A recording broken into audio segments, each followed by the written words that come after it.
Bonjour. Les informations présentées dans cette vidéo sont fournies à titre informatif et éducatif uniquement. Elles ne constituent en aucun cas un conseil en investissement, une recommandation personnalisée ou une incitation à acheter ou vendre un actif financier. Investir comporte des risques, notamment celui de perdre tout ou partie du capital investi. Vous êtes seul responsable de vos décisions financières. Pensez à vous informer rigoureusement et, si nécessaire, à consulter un professionnel agréé. Si vous passez un peu de temps sur le côté financier de YouTube, vous avez sûrement entendu des dizaines et des dizaines et des dizaines de conseils différents, ou du moins pour rester dans la légalité, pas des conseils mais des avis, des impressions. Et donc aujourd'hui je vous propose une petite tier list pour discuter un peu de la qualité globale de ces avis et impressions. Pour ça j'ai découpé ma liste en 6 catégories: excellent, bon conseil, nécessaire, incomplet, pas d'actualité ou trop spécifique, et mauvais. Et globalement, les deux critères principaux seront si le conseil en lui-même est bon, et son degré d'universalité. Plus le conseil est bon, et plus il s'applique à de monde, meilleure sera sa place dans la tier list. Et je vous propose donc de commencer avec le premier, qui est de budgéter chacun de ses centimes. C'est quelque chose qui fonctionne très bien pour les gens très organisés, ça permet une prise de conscience immédiate de là où part son argent, mais comme j'ai dit, c'est pour les gens très organisés et c'est très lourd à mettre en place et à maintenir, et puisque c'est quelque chose qui est vraiment exigeant, c'est facile de rater, ce qui peut rapidement générer de la frustration. Je me perçois comme quelqu'un qui est discipliné par rapport à mes investissements et à ma gestion de l'argent en général, et je me vois très mal passer 3 heures par semaine sur mon appli bancaire pour voir exactement où est passé chaque centime. Et je dis 3 heures pour être gentil. C'est quelque chose qui peut être très bénéfique de faire une fois de temps en temps, voire une fois tout court, pour vraiment se rendre compte de ce qu'on dépense, si j'ai un abonnement que j'ai oublié de résilier, des choses comme ça, mais le temps passé à faire ça ne vaut généralement pas la chandelle. Pas un mauvais conseil, mais applicable à relativement peu de personnes, donc on va mettre ça dans incomplet. Pour que le conseil soit meilleur, on peut dire budget au centime près pour faire le ménage une fois de temps en temps. Grand maximum. Ensuite, l'ennui rend riche. Alors c'est pas être allongé sur son canapé à regarder le plafond qui rend riche, évidemment. On parle d'investissement. Mais c'est l'idée que tous les mois, je mets X euros dans un ETF Y ou Z, et qu'au bout du compte, j'ai gagné de l'argent. Investir régulièrement dans des choses simples. Et statistiquement, c'est ce qu'il y a de plus efficace. Pour s'enrichir sur plusieurs décennies, en tout cas. Ça demande très peu d'énergie, très peu de charge mentale, pour prendre un terme que je déteste, encore moins si tout le processus est automatisé, et avec des résultats fiables et prévisibles. Les deux avec des astérisques, évidemment, puisque les performances passées ne présagent pas des performances futures, etc. Même s'il faut admettre que, c'est pas très sexy. Avec cette méthode, on ne devient pas millionnaire du jour au lendemain, et quand on commence, ça peut paraître très lent, très laborieux, parce que honnêtement, ça l'est. Ce qui peut être assez décourageant pour pas mal de monde. Parce que quand on parle d'intérêt composé, on regarde généralement ce qu'il y a à la fin, quand la courbe devient exponentielle, mais le début de la courbe est quand même relativement plat. Et bien malgré ça, pour 99% de la population, c'est très difficile de faire mieux comme conseil. Il faut juste garder en tête que en effet c'est pas très marrant, et qu'au début ton argent ne travaille pas encore pour toi, c'est toi qui travailles pour ton argent. Ensuite, devenir propriétaire le plus vite possible, généralement suivi de pour arrêter de jeter de l'argent par les fenêtres. Et en France, c'est un des conseils les plus ambivalents, disons. Parce que ça permet effectivement de se constituer un patrimoine sur 20-30 ans, ça permet de se protéger contre l'inflation des loyers, ça permet de se protéger contre l'inflation tout court, parce que le prix du bien suit à peu près l'inflation en général, encore plus si vous vous êtes endetté pour acheter le bien. Mais le marché de l'immobilier en France est tellement calamiteux que ça rend la chose pas forcément incroyable. Parce qu'aujourd'hui on a des prix qui sont très souvent disproportionnés par rapport au salaire, donc l'endettement peut facilement être qualifié d'excessif. Les réglementations, que ce soit liées aux squatteurs, aux DPE, toutes ces belles choses font que c'est pas forcément possible de louer son bien si on veut arrêter d'y vivre, donc très peu de flexibilité. Il y a beaucoup de frais cachés, que ce soit pour de la toiture, des frais de copropriété, la taxe foncière, des rénovations de chaudières ou d'autres travaux imprévus. Et la liquidité faible de ce genre d'actifs peut vous immobiliser complètement à un endroit où vous ne voulez plus vivre, que ce soit pour des raisons professionnelles ou personnelles. Donc pour résumer, devenir propriétaire spécifiquement pour se protéger de l'inflation des loyers, ou de l'inflation en général, dans la bonne situation, pourquoi pas. Mais pour la plupart des gens, je pense que le risque n'en vaut pas la chandelle. Sans même parler de coût d'opportunité. Ensuite, il y a épargner, ne jamais investir. Je mets de l'argent de côté au cas où, mais ça reste sur mon compte en banque. Peut-être sur mon livret A. Et pour celui-ci, il y a 2 volets. C'est très bien d'avoir du cash comme matelas de précaution, comme filet de sécurité, pour se protéger soi et ses investissements en cas de dépenses imprévues. Mais au-delà de son se fixer pour ce matelas de sécurité, on transforme la possibilité de perdre de l'argent en une certitude, grâce à notre bon ami l'inflation. Si je garde 5 000 € sur mon compte en banque et 15 000 € dans mon livret A, j'aurais perdu 2 000 € au bout de quelques années, alors que si j'avais gardé 5 000 € sur mon compte en banque et 15 000 € sur un ETF quelconque, j'aurais dans énormément de cas, au pire, pas perdu d'argent. Donc si on parle de l'aspect matelas de sécurité, on est là, Si on parle de l'aspect ne jamais investir, on est là, on va couper la poire en deux et mettre le conseil dans l'intitulé qui lui correspond le plus. Épargner pour sécuriser ses investissements et son train de vie, très bien. Épargner pour épargner, mauvais conseil. Ensuite, on a acheté de l'actif et non du passif. Comprendre acheter des choses qui au moins maintiennent leur valeur et non l'inverse. Et bon, c'est la base de l'investissement. Quand on investit, c'est pour ne pas perdre de l'argent. On peut qualifier ça de règle d'or de la construction de patrimoine. Acheter des actifs qui génèrent de l'argent, donc que ce soit via des dividendes, via de la plus-value, via de la rente, c'est ce qui permet d'avancer vers la liberté financière. Mais c'est quelque chose qu'il faut quand même un peu nuancer.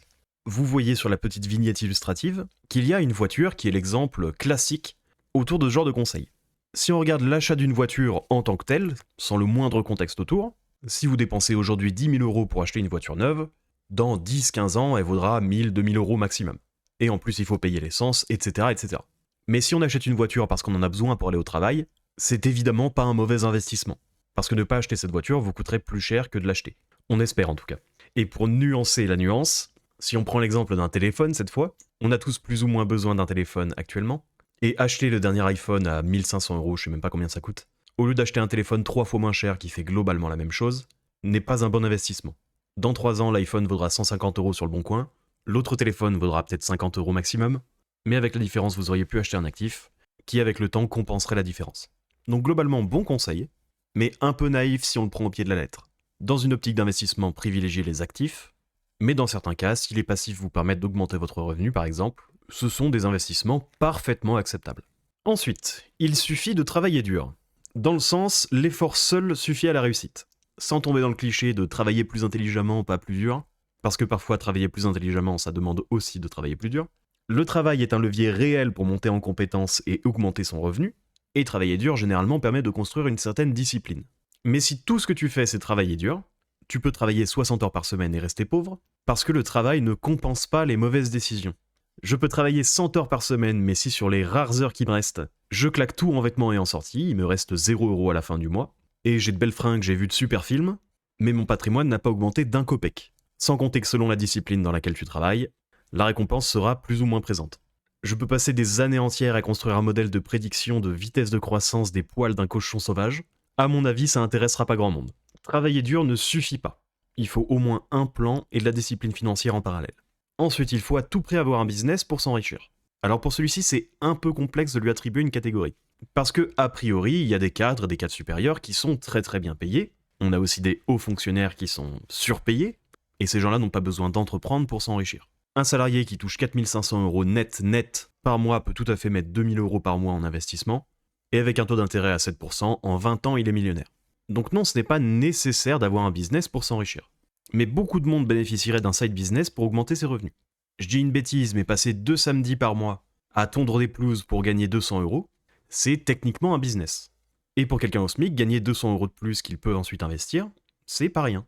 Un développeur salarié qui passe une partie de son temps pour faire un peu de freelance et gagner un peu plus d'argent, c'est techniquement un business. C'est pas une nécessité absolue, mais dans l'optique d'augmenter ses revenus, c'est quelque chose qu'on entend beaucoup trop peu en France. Le but ne serait pas de tout plaquer pour devenir éleveur de dauphins ou je ne sais quoi, mais plutôt de sacrifier un peu de son temps pour augmenter son revenu. C'est donc un conseil que je mets dans la catégorie nécessaire que je viens de renommer en sous-côté, parce que ce n'est pas nécessaire, et la catégorie sous-côté qui risque d'être renommée parce que le nom ne me convient pas. Ensuite, on ne parle pas d'argent. Alors ça va aller très très vite. C'est un très mauvais conseil.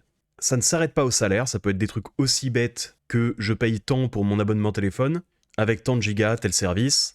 Toi, tu payes combien, pourquoi ? Ah bah moi je paye tant pour tel ou tel service. Ah bah en fait c'est plus avantageux ton plan, je vais changer. Et ça marche aussi pour les plans d'investissement. J'ai tel objectif pour tant d'années, et pour y arriver je place dans tel ou tel actif. Ah je sais pas si t'as vu, il y a telle loi qui a été introduite, ça risque de faire moins bien marcher tel truc. Ah oui j'avais vu, du coup j'ai incorporé ça dans ma stratégie. Ah bah tiens je savais pas que ça existait, est-ce que tu peux m'en parler un peu ? Oui, pas de problème. Quand on ne parle pas d'argent, ce genre de discussion n'existe pas. Mes amis savent combien je gagne, connaissent mon plan d'investissement, je connais leurs projets, ce qui nous permet d'échanger des conseils. Et c'est aussi pour ça que je suis très transparent sur cette chaîne sur mes investissements et mon patrimoine en général. Le tabou autour de l'argent est une énorme connerie. Parce que ça empêche d'apprendre des autres et de partager des stratégies efficaces, et que ça maintient des mauvaises pratiques par ignorance. Le seul point positif que je peux concevoir pour ce conseil, c'est que ça peut éviter la jalousie ou des conversations gênantes qui ne devraient pas l'être. On se donne des conseils en amour, en nourriture, sur à peu près tout. Il ne faut surtout pas exclure l'argent de ces choses-là. Ensuite, la richesse est discrète. Alors évidemment, pas dans le sens on ne parle pas d'argent, je crois que vous l'avez compris, mais plutôt dans le sens si on veut devenir riche, il faut éviter de le paraître. Éviter de gaspiller son argent en signes extérieurs inutiles et conserver un rapport sain et intelligent avec l'argent. Si tu commences à t'habiller uniquement chez Louis Vuitton dès ton premier dividende, tu vas pas beaucoup t'enrichir, en gros. Et c'est globalement vrai, mais je vais nuancer un peu ça, parce qu'il faut quand même pouvoir se récompenser une fois de temps en temps. Et quand je dis se récompenser, c'est pas acheter une Audi parce que ça fait bien, mais c'est acheter quelque chose qui peut valoir cher ou non parce que ça vous fait vraiment plaisir. Il faut pas tomber dans la caricature inverse du nouveau riche qui flambe pour flamber, devenir complètement invisible sinon on est hyper superficiel, c'est être capable de se dire j'ai atteint un objectif très sympa, je vais me payer un voyage qui me fera vraiment plaisir et que j'attends depuis un moment. Je me suis récemment acheté une belle guitare que je voulais m'acheter depuis un petit moment, et j'en suis très content. Je me suis récompensé pour ma discipline. Donc bon conseil, mais il faut pas tomber dans la caricature, et quand même garder en tête que cet argent aurait pu mieux être utilisé si on parle purement d'investissement. Mais il faut quand même pouvoir se faire plaisir de temps en temps, c'est en partie pour ça aussi qu'on cherche la liberté financière. Maintenant, suivre ses dépenses. À différencier de budgétiser au centime près, là l'idée n'est pas d'avoir un suivi exact de toutes ses dépenses, c'est plutôt de prendre quelques dizaines de minutes maximum par mois pour en faire un suivi global et de pouvoir corriger immédiatement les débordements. On veut avoir un peu de discipline et de régularité, même si au début ça peut être un peu anxiogène si on s'attend à une mauvaise surprise en quelque sorte. Pour illustrer un peu, le principe ce serait de pouvoir se dire que ça fait quelques mois que je dépense un peu trop en Uber pour rentrer chez moi en fin de soirée, et que si je m'organisais mieux, je pourrais rentrer directement en métro ou en covoiturage avec mes amis, et que ça coûterait moins cher. C'est vraiment suivre l'évolution macro de votre budget, et quand une variation est un peu trop importante, être capable de l'identifier rapidement. Contrairement à la budgétisation centime par centime, qui même si pour certains foyers est nécessaire, pouvoir passer peu de temps pour un grand rendement. Pour le classement, j'hésitais entre excellent et bon conseil, mais en réalité, même si ça ne suffit pas en soi pour s'enrichir, l'universalité quasi absolue de ce conseil compense largement. C'est vraiment une règle d'or et une des grosses bases de l'investissement. Maintenant, toujours garder du cash sur soi. Alors il y a deux compréhensions possibles à celui-là, et généralement il y a deux présentations à celui-là. La première, c'est l'interprétation très littérale de j'ai toujours 50 € dans mon portefeuille, dans ma poche. Et la seconde, c'est de toujours avoir des liquidités pour pouvoir investir. Je vais m'intéresser à la seconde parce que la première, ça part immédiatement là-dedans. Ça fait des années que je me suis pas arrêté à un distributeur. J'ai jamais eu de problème même quand on m'avait volé mon portefeuille. Et pour le coup, j'étais plutôt content de pas avoir de cash. Et si vous vivez dans une région plus rurale que moi, où parfois certaines boutiques ne prennent pas la carte, le détour au distributeur que vous faites dans ce cas-là, vous auriez dû le faire aussi pour retirer du cash quoi qu'il arrive. Je le mets pas dans mauvais parce que entre le fait qu'il soit sur votre compte en banque ou dans votre poche, ça change rien. Et en cas de crise énorme du système bancaire, bon, au moins vous avez un peu d'argent. Mais bon, au-delà de ça, ça n'a pas un énorme intérêt. Donc pour l'aspect liquidité. Bon, il y a le côté filet de sécurité dont j'ai déjà parlé, qui est très important. Mais en fait, ce conseil va dépendre complètement de votre stratégie d'investissement. Si vous êtes sur un DCA mensuel, hebdomadaire, n'importe, et qu'à chacune des échéances, vous investissez votre montant et après vous oubliez, ce conseil vous concerne pas vraiment. Par contre, dès que vous utilisez un levier comme le prêt lombard par exemple, ou des actions leveragées, là avoir du cash ça a beaucoup d'intérêt, parce que ça stabilise vos investissements. Il y a aussi d'autres stratégies comme le DCA différé, je crois pas que ce soit son nom officiel, mais qui consiste à mettre par exemple la moitié de votre DCA en investissement directement, et de garder l'autre moitié en liquidité pour pouvoir investir au moment d'un marché baissier. Et pour ce genre de stratégie, c'est obligatoire de garder du cash. Quoi qu'il arrive, il est nécessaire de garder des liquidités pour protéger ses investissements, pour en cas de problème ne pas avoir besoin de vendre quoi que ce soit. Donc on va mettre ce conseil dans sous-coté pour lequel je n'ai pas d'inspiration pour l'instant pour renommer, parce que ce conseil n'est pas réellement sous-coté. Et selon votre stratégie, il peut monter plus haut, ce conseil. Ensuite, coupez tous les petits plaisirs. Donc par exemple, arrêtez d'aller chez Starbucks et à la place acheter une machine à café qui sur le long terme coûte moins cher. Et l'efficacité de ce conseil va beaucoup dépendre de beaucoup de choses. Pour reprendre l'exemple de Starbucks, si vous y allez 2 fois par jour, tous les jours, toutes les semaines, tous les mois, toute l'année, à grand coût de 5 € le café, je crois que c'est plus, ça va très vite, ça fait 300 € par mois. Donc là, se dire qu'on va peut-être même pas forcément arrêter, mais à la place de prendre 2 cafés, en prendre un seul, ça a beaucoup d'impact. Surtout si votre revenu est faible. Maintenant, si 90% de votre revenu part dans le loyer, l'électricité, l'eau, la nourriture, c'est un peu irréaliste de vous demander d'arrêter d'emmener votre enfant une fois par mois au cinéma. Parce que si on combine ça avec une stratégie d'investissement comme celle-ci, qui met un peu de temps avant qu'on puisse voir de vrais retours, c'est juste complètement démoralisant et c'est pas tenable à moins d'avoir une discipline en acier trempé. Si on regarde ça le plus froidement possible, c'est pas un mauvais conseil. Mais si on prend en compte les émotions humaines, c'est très incomplet. En parlant d'émotions, quelle transition. En investissement, les émotions sont plus importantes que la logique. C'est mal dit. En investissement, les émotions sont plus souvent écoutées que la logique. Et donc un bon investisseur, c'est quelqu'un qui contrôle ses émotions. Et pour ça, je vais pas faire durer le suspense, c'est complètement vrai. Que ce soit la peur ou l'appât du gain, les émotions sont le facteur numéro 1 de perte d'argent en investissement. Ça va de l'exemple classique du type qui panique pendant une crise et qui revend au plus bas, au type qui achète un shitcoin en leverage x200 et qui se fait liquider à la moindre variation. Globalement, le marché, c'est un test permanent de self-control. Vous aurez beau avoir toutes les informations qu'il vous faut, une information parfaite sur une boîte, sur un indice, sur une crypto, n'importe, si au moindre signe que les choses ne se passent pas comme prévu, vous êtes au bord de l'AVC ou de la liquidation, ça ne marchera pas. Vous perdrez de l'argent. C'est pour ça que quand je vous avais présenté mon plan d'investissement, j'avais posé la question et j'avais insisté sur cette question. Quelle est votre tolérance au risque ? Si vous ne vous sentez pas capable d'encaisser une perte de 1% en un jour, agissez en conséquence. Si vous n'êtes pas sûr, commencez petit et regardez comment vous vous débrouillez. C'est ce que j'ai fait quand je me suis exposé au Bitcoin. Depuis quelques semaines, l'intégralité du marché porte un pantalon marron et doit changer de sous-vêtements toutes les 10 minutes. C'est un peu mieux depuis cette semaine. En conséquence, on a eu droit à une baisse de 7-8% en 2-3 semaines. Pour le Bitcoin, environ 35% en un mois et demi. Est-ce que vous seriez capable d'encaisser ça ? Et pour prendre le cas inverse, si une nouvelle shitcoin sort avec des promesses de profit absolument gargantuesques et qu'au final ça ne se réalise pas, est-ce que vous êtes capable d'encaisser ça ? C'est sûrement le conseil, la question la plus importante à se poser pour ne pas perdre de l'argent bêtement. Évidemment, il faut comprendre ce dans quoi on investit, il faut déjà investir aussi, mais avec ces deux autres conditions remplies, si vous êtes incapable de gérer une crise, vous en sortirez perdant. Prochain conseil, il faut suivre sa passion, l'argent viendra ensuite. Alors ça, c'est bien gentil. C'est le fameux « fais un travail qui te plaît, tu n'auras pas besoin de travailler un jour de ta vie ». Et c'est très mignon, c'est très beau comme conseil, mais ça ne suffit pas. Vous avez pu voir dans de précédentes vidéos que j'ai un énorme talent pour le dessin. J'aurais beau être passionné, avec ce niveau, bon, j'arriverai pas très loin. Mais dans le cas de quelqu'un qui est passionné et qui est bien meilleur que moi, bon, je sais que c'est difficile, mais utilisez votre imagination, ça suffit pas non plus. Enfin, ça peut suffire si le talent parle de lui-même. Si on a affaire à la réincarnation combinée de Van Gogh, Monet et Picasso, bon, normalement ça devrait suffire. Mais dans le cas de personnes plus lambda, il faut être capable de la monétiser, cette passion. Pour rester dans l'exemple du dessin, faire des tutos YouTube, proposer des formations ou des cours, utiliser la visibilité que ces deux autres choses donnent pour pouvoir vendre directement après des dessins. Et il faut aussi qu'il y ait de la demande autour de la passion en elle-même. Pour reprendre l'exemple très absurde que j'avais utilisé plus tôt dans la vidéo, si je suis passionné par la vitesse à laquelle les poils des cochons poussent, j'ai peut-être pas assez d'imagination, mais je crois que les pistes de monétisation sont assez faibles. De mon côté, j'aime bien l'économie, j'aime bien l'investissement, j'aime bien parler de ces choses, donc ouvrir une chaîne YouTube pour parler de ces choses, ça me paraissait logique. Donc en soi, conseil plutôt pas mauvais, mais avec trop d'astérisques pour pouvoir dire que c'est un bon conseil en soi. Ensuite, pas d'inflation de style de vie. Conseil derrière lequel se cache la mauvaise dette, et trop augmenter ses dépenses quand son revenu augmente. Alors la mauvaise dette, c'est quoi ? C'est s'endetter pour ne pas s'enrichir. Passer à découvert pour s'acheter des clopes. Faire un prêt conso à 7% pour partir en voyage à Dubaï. Globalement, c'est s'endetter pour quelque chose qui n'est ni nécessaire, ni actif. Rares exceptions, comme la voiture pour aller au travail, comme j'en ai parlé tout à l'heure. Et trop augmenter ses dépenses quand son revenu augmente, ça veut dire soit grignoter sur la partie que vous investissez, soit la partie investissement a déjà été complètement grignotée, et donc s'endetter pour maintenir son niveau de vie.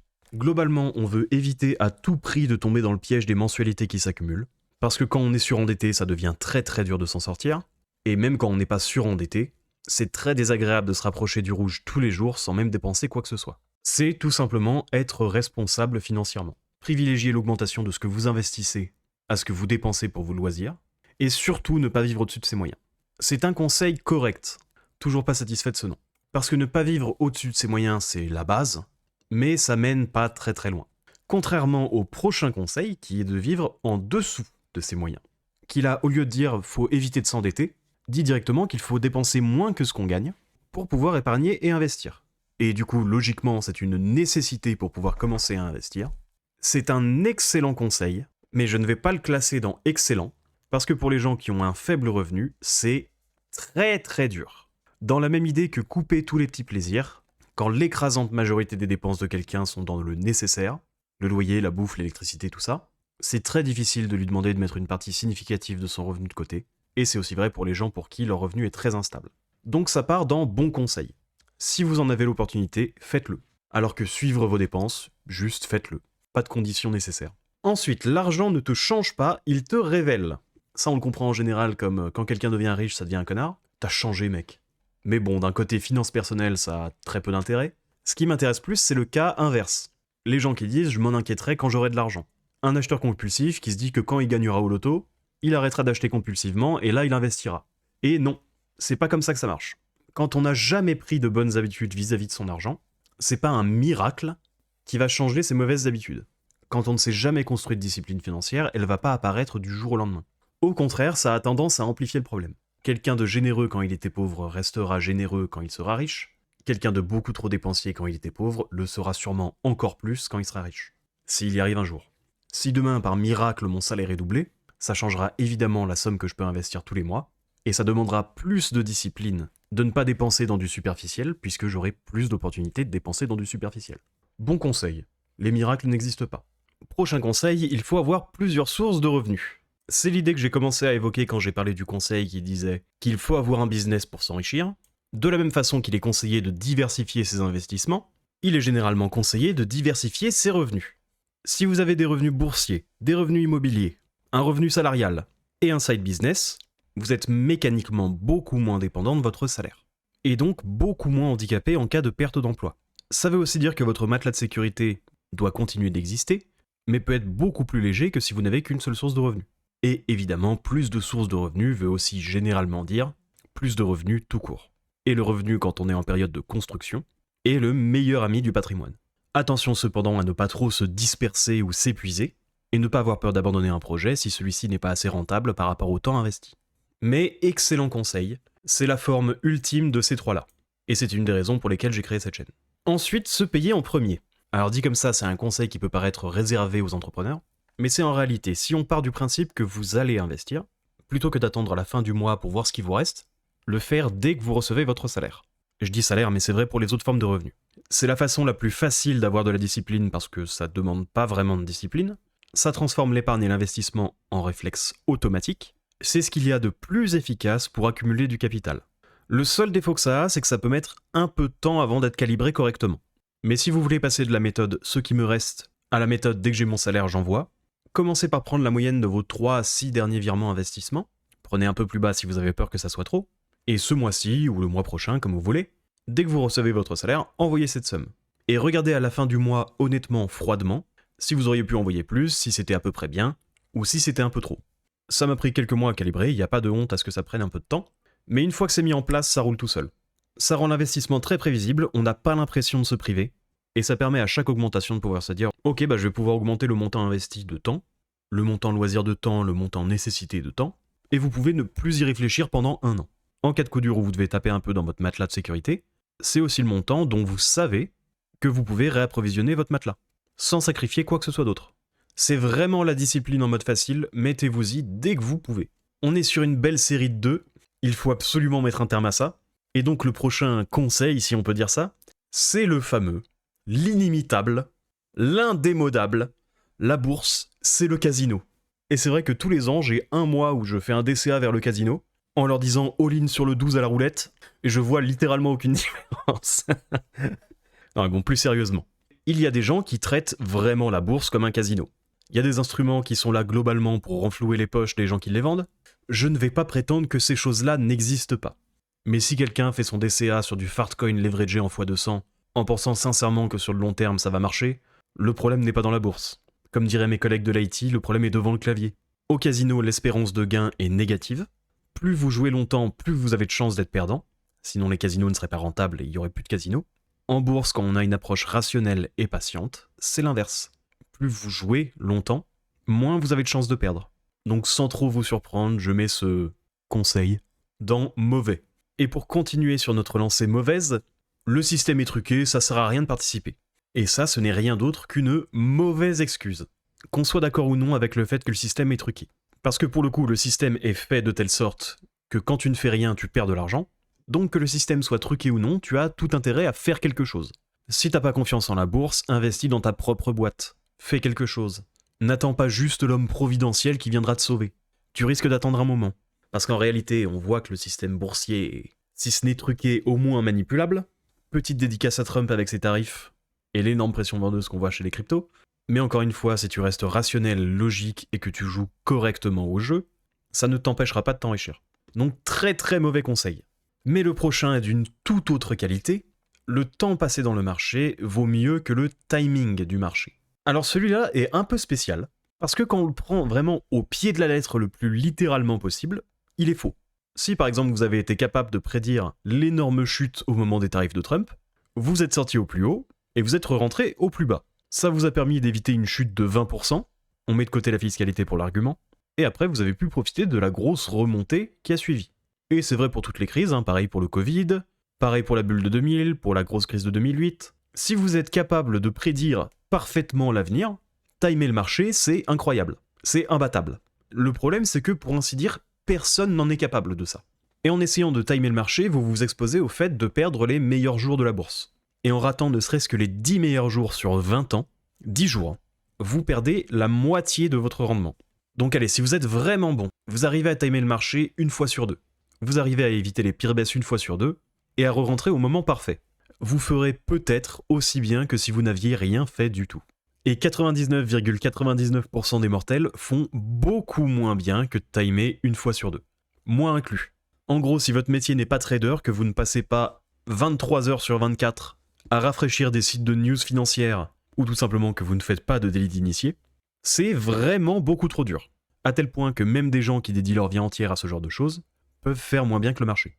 N'essayez pas de vous prendre pour Jérôme Kerviel en subissant le même sort. Ça demande beaucoup trop de temps pour ne même pas être assuré d'avoir du rendement.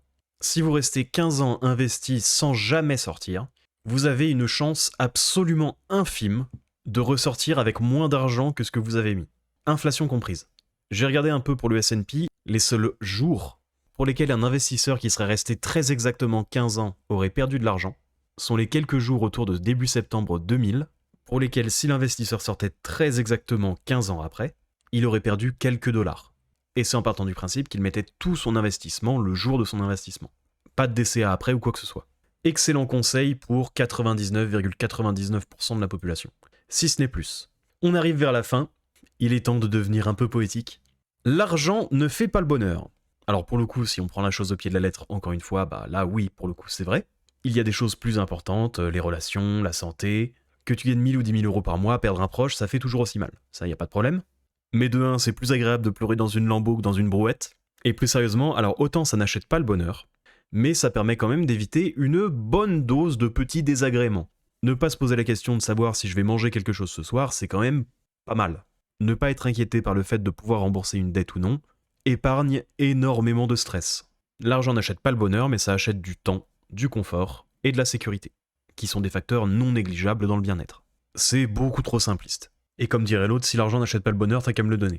Et enfin le dernier, je sais pas combien de temps cette vidéo va durer, pour investir, il faut un plan. C'est évidemment vrai pour tout le monde, mais ça l'est de plus en plus on est loin dans son parcours. Parce qu'au début, on peut commencer à investir un peu à l'aveugle, entre guillemets, en disant bon ok, j'investis mon argent, il travaille, ça m'enrichit, très bien, parfait. Que votre argent soit investi avec conviction ou non, le marché n'en a pas grand chose à faire. Mais plus on vieillit, plus on se rapproche de la retraite, plus il faut la préparer cette retraite. Lisser le risque au fur et à mesure, savoir à quel taux théorique en tout cas, on veut se placer pour pouvoir vivre de ses investissements sans avoir à s'inquiéter de s'il en restera ou non dans quelques années, dans le sens où si je vis plus longtemps que prévu, ce serait bien de pouvoir continuer à vivre, et même si c'est pas indispensable quand on est jeune, c'est quand même plutôt bien de se fixer des objectifs le plus tôt possible, pour savoir à quel taux théorique investir, et où, avec quel montant investir. Ça permet aussi de pouvoir savoir quoi faire en cas d'erreur, comment la compenser cette erreur. Parce qu'on en a tous fait, on va tous en faire des erreurs, c'est normal, et avoir un plan permet d'en mesurer l'impact, ce qui motive à apprendre de ses erreurs. Excellent conseil. Et voilà, on est enfin arrivé au bout. Mon logiciel d'enregistrement a décidé de faire la tête à peu près à la moitié de la tier list, donc j'ai dû refaire cette moitié-là. Quel plaisir. Comme pour toutes les tier lists, l'important c'est pas réellement le placement, c'est plutôt la justification qui va avec le placement. Et comme pour toutes les tier lists, il y a des gens qui vont cliquer juste pour voir ce moment-là. Je vous vois messieurs dames. Vous avez raté la partie la plus intéressante de la vidéo, tout le reste. Et vu que je pense qu'à ce stade de la vidéo, il ne reste que les gens que c'est susceptible d'intéresser, nous avons atteint hier les 3000 heures de visionnage, et on a dépassé les 500 abonnés depuis quelques temps maintenant, ce qui veut dire que quand les 3000 heures de visionnage seront comptabilisées, je débloquerai le premier palier de monétisation.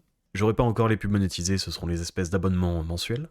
Mais je voulais tous vous remercier, que vous soyez des spectateurs de longue date ou non, de regarder mon contenu, de l'apprécier. En principe, si vous êtes abonné, normalement c'est le cas. Remerciement particulier à ceux qui commentent très régulièrement, à qui je ne réponds pas assez, mais que ça n'a pas l'air de décourager, merci à vous. Et voilà, merci, tout simplement. Sur ces belles paroles, prenez bien soin de vous, de votre portefeuille, vivement la faillite, et à la prochaine. Si la vidéo t'a plu, n'hésite pas à t'abonner, à regarder une autre vidéo, à faire un petit passage sur la chaîne principale, à liker et à commenter.